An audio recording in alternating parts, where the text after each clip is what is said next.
While in Ireland, we couldn't pass up the opportunity of visiting one of the country's top training yards. This is Glen Burnie Stables, home to Ger Lyons, who at the moment is lying fourth in the Irish Trainers' Championship, having saddled more than 40 winners this year.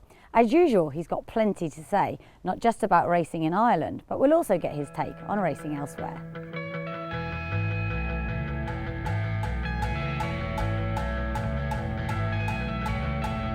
First of all, thanks for inviting us along, and congratulations on what has been a very good season for you. 41 winners at the time of talking, and scope for a few more? Yeah, it's fantastic. We really don't want it to end at the moment. The aim is just to keep bettering previous years. Now at the moment, I suppose you'd like to hit 50, but knowing me, if I hit 50, I want to hit 60. So it's just to keep doing what we're doing. We're hitting the target, and more importantly, the quality is after improving a lot this year, so that's huge as well for us. You're fourth in the Irish Trainers' Championship, which is quite remarkable when you consider there's some very, very big yards and a lot of competition. Yeah, it's very strong over here. You know, any of the top 10 guys could hold their own anywhere. But you can't do it without the horses, and we're just blessed in recent years that our string has improved quality-wise, and Qatar Racing have joined the team too, and they've been a huge addition to Glen Burnie, you know, to add to the strength and depth of the owners I had in place at the start. You've got 75 horses here at the moment. That is full to bursting. Is that where you want to be, or are you sort of looking to maybe improve numbers over the next few years? No, I'll never improve on them numbers. I've no interest. Glen Burnie, there's 60 acres here, as you'll see when you walk around, and I've stables put up where I need to put them up, and I'd easily up the ante, put up another barn and train 100, 120 horses. But I have a great head lad. He's been with me since he's 13. My staff will be stretched. You know, when you do that, in my opinion, you start filling boxes with lesser horses just to make sure you don't be looking at empty boxes. And we're not going to change our style. Our style has always been, once the horse is no good, we get rid of them. How hard is that to break that news to owners? Very, very easy. Might be hard on them, but I take it. It is what it is. If it's no good, it's no good, and it's up to them how they take it. The people that are with me know what I am. We're black and white. Horse is up to a level or it's not, and if it's not up to a level, we move on. Do you think your improvement, sort of quality-wise, over the years, has that been down to a sort of change in policy? Are you buying different horses at the sales? Is it just experience yourself and the team? What are the main reasons? I'd say a combination of everything there. I mean, definitely experience. There isn't a season gone past we haven't learned more. Well, a huge addition to me would be a very good friend of mine, Roger Marley, who's been with me from day one buying horses, and he's getting better every year as well. He's what I would have him up there as one of the best judges in the game. So he's on my team. Doesn't mean, like, it hasn't meant that we spent beyond our budgets. We still have a budget and we still pull up. We get a nosebleed, as Eddie Lyons would say to me, I get a nosebleed at 50 grand. If somebody at the sale says, I hope you get them, the response is, I hope I don't, because if I do, you've had a bad sale. But that's the horses we buy.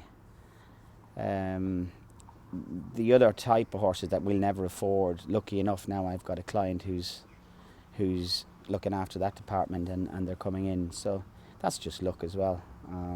My job is to deliver and hit the target for him, and hopefully he'll keep supplying the horses for me. Has the sort of involvement of Qatar Racing over the last few years changed the way you go about things? Because you've always been very open about how you're a selling yard, you sell your best horses on to Hong Kong, but now I imagine you've got, if you need it, the ability to keep some of the pattern horses. Well, no, I mean, Hong Kong's a huge part of my operation, and it always will be. One of the top horses out there, Strata Colorado, is Gold Fun, is one of theirs. Unfortunately, I have to sell to Hong Kong to survive. That's the business, and my business comes first. Sheikh Fahad's type of horse, he's not interested in having a gelding. You know, he's interested in having a colt or a top, you know, classic type filly. Hong Kong don't buy fillies. I don't buy fillies because my market is Hong Kong. The fillies I train are predominantly sent to me. So no, I'll still be buying my 20-25 yearlings every summer, and the objective for them is ultimately Hong Kong. What's happening at the moment is we don't need to sell the 20 of them to keep, we can afford to not geld them and dream a bit more, and that's the aim. I want to win the big races, and if I keep selling the big horses, we won't win the big races. So we're just a bit more secure that we can roll the dice a bit longer nowadays. As they race up towards the line, it's Lightning Pearl and Johnny Murter leading the way. Sunday Times is coming fast and very late. Lightning Pearl held on to beat Sunday Times. It's quite ironic, you just said your focus isn't fillies, but actually some of your biggest successes have been with fillies. If we think back to sort of El Tel and obviously Lightning Pearl as well, they've been, I guess, some of the horses that have really put you on the map. Yeah, absolutely. And we're not bad with. I was always good with a woman. But like the fillies, I heard an owner say last season, he never had a horse with me before, and his comment was he had picked 3 trainers who the particular filly was going to go in training with, and my name wasn't on the list. And the comment was, well, she doesn't train fillies. And the response to that was, well, they named off the horses you just named off. And he said, he doesn't do bad for a guy who doesn't train fillies, so. But I don't buy fillies, because the fillies that, like Lily's Angel was sent to me, we were blessed. That was just pure luck. Rohairn was sent to me, $400,000. I can't afford them. So, and fillies to me are all about black type. Like, you win your maiden, that's grand.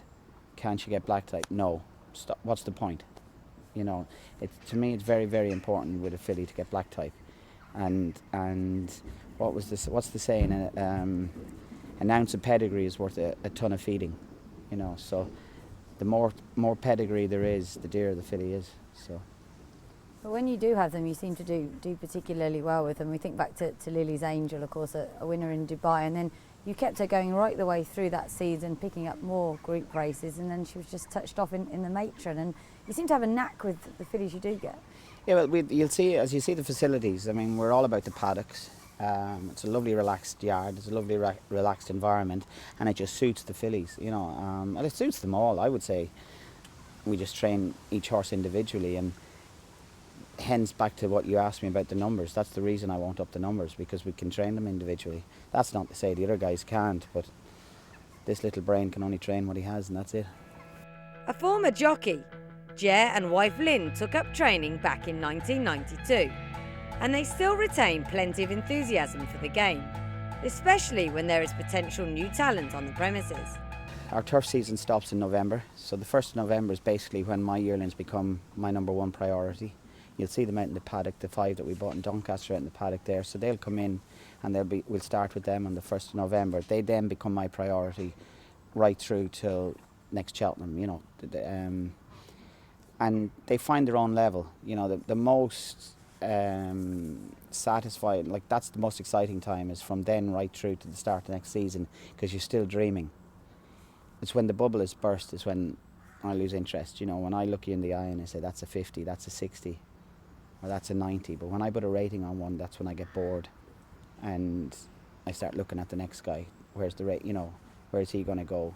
When you see 30 or 40 yearlings stroke 2-year-olds riding around the winter, that's what keeps you getting up in the morning, to keep dreaming, because the aim is to keep improving and to win these big races. You've seen Champions Weekend. That's where you need to be. You've seen Ascot, that's where you need to be. You've seen your World Cup weekend, that's where you need to be. Well, that's where we need to be as a trainer, as an owner. But we're getting there slowly. Slowly we're getting to where we need to be, but there's a lot of work to do yet.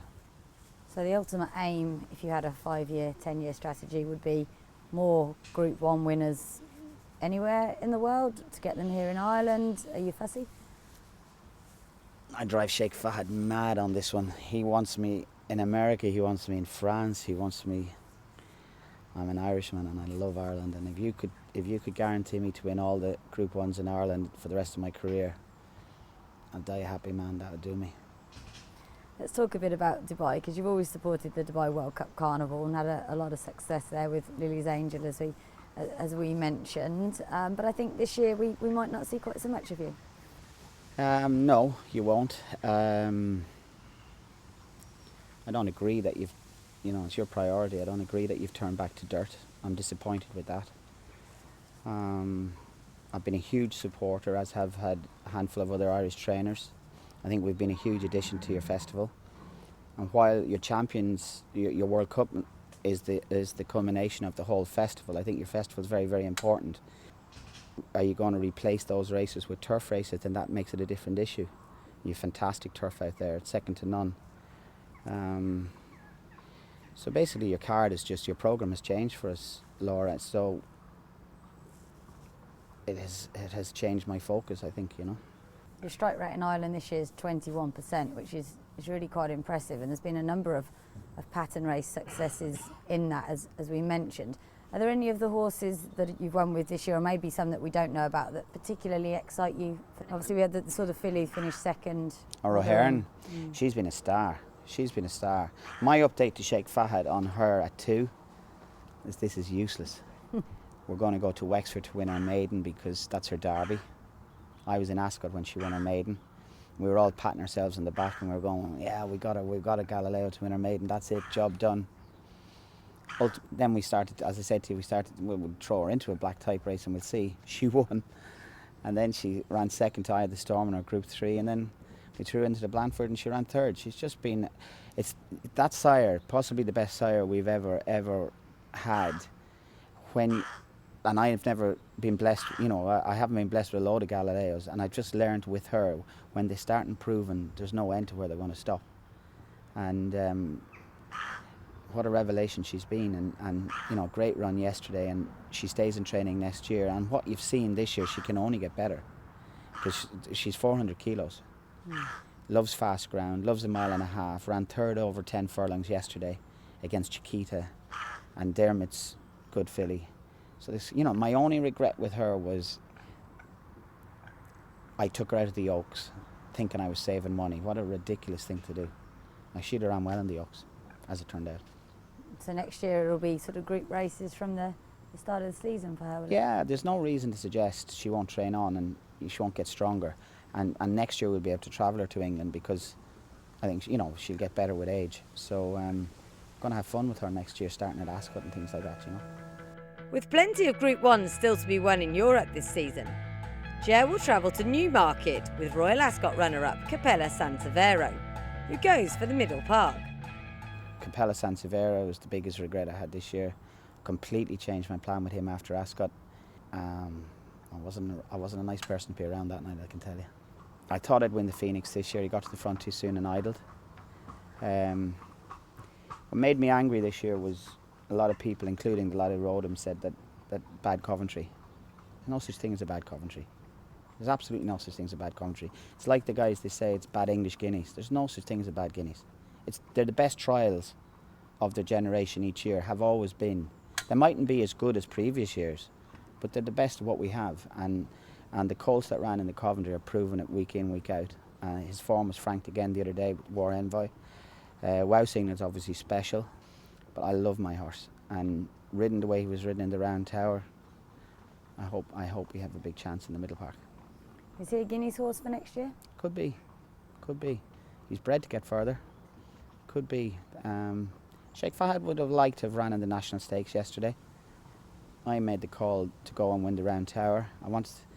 The mistake I made running him in the Railway really took it out of me, and I wanted to put the wheels back on the wagon. There's a time and a place to set him up for 7. I didn't want to do it yesterday. I had Phoenix in the Middle Park were always in my head, and I wasn't changing. There was no way I was for turning on this one, and I said, we're going to the Middle Park, end of. And that's what we've done, so hopefully I'm right. You mentioned in passing the big Irish Champions weekend, which obviously has attracted a lot of attention. You had plenty of runners there, including a few that we've mentioned. What did you think of the weekend from a trainer's point of view? Firstly, from an Irishman's point of view, I was very, very proud, because I was worried. I was worried going in, because our facilities over here are on, you know, we're upgrading all the time. We're not there yet. But firstly, we got the weather. And you know, anybody who's ever visited this country has always said if they had the weather, it's the best place in the world. And you know, we had the weather on Saturday. The buzz on Saturday was phenomenal. And they carried it right through to Sunday at the Curragh. and the racing was just top class. And people forget that's what we're putting up with in Ireland week in, week out over here. Like, we go to win. In the olden days, you'd say we're going to win a country maiden. You know, you go and win a country maiden, and here you're still bumping into the Aga Khan, you're still bumping into the Coolmore, you're still bumping into Qatar racing. You know, Darley. There's no such thing. You perform over here. You win an Irish maiden, you've cracked it. You know, you've a good horse on you, with the odd exception.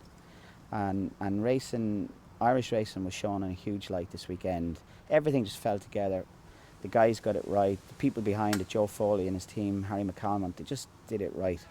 Drive, determination, and an ability to tell it just like it is. Ger Lyons is certainly a trainer going places, even if he'd much rather stay back at home in Ireland.